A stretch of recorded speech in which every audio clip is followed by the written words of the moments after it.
Hi friends, வணக்கம். இன்றைக்கி நம்ம மீன் குழம்பு எப்படி செய்யலான்னு இந்த வீடியோவில் பார்ப்போம்.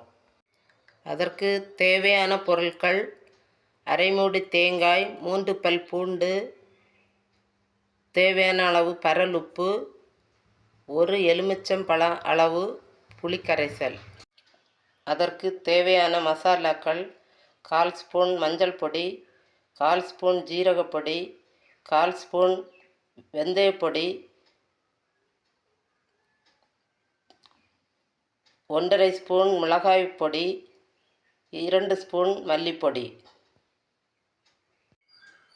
தேங்காய், பூண்டு மசாலாக்களை மிக்சியில் சேர்த்து நைஸாக அரைத்து கொள்ளவும்.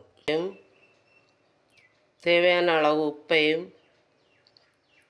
புளிக்கரைசலையும் ஊற்றி தேவையான அளவு தண்ணீர் விட்டு கலக்கவும்.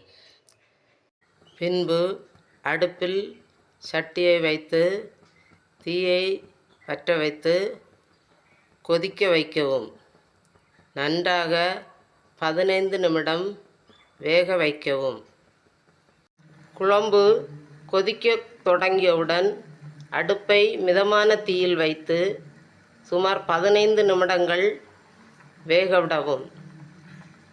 வற்றி வரும்போது அடுப்பை அணைத்து இறக்கவும். சுவையான சூரை மீன் குழம்பு தயார். நம்ம சேனலை லைக், ஷேர் அண்ட் சப்ஸ்கிரைப் பண்ணுங்கள். தேங்க்யூ.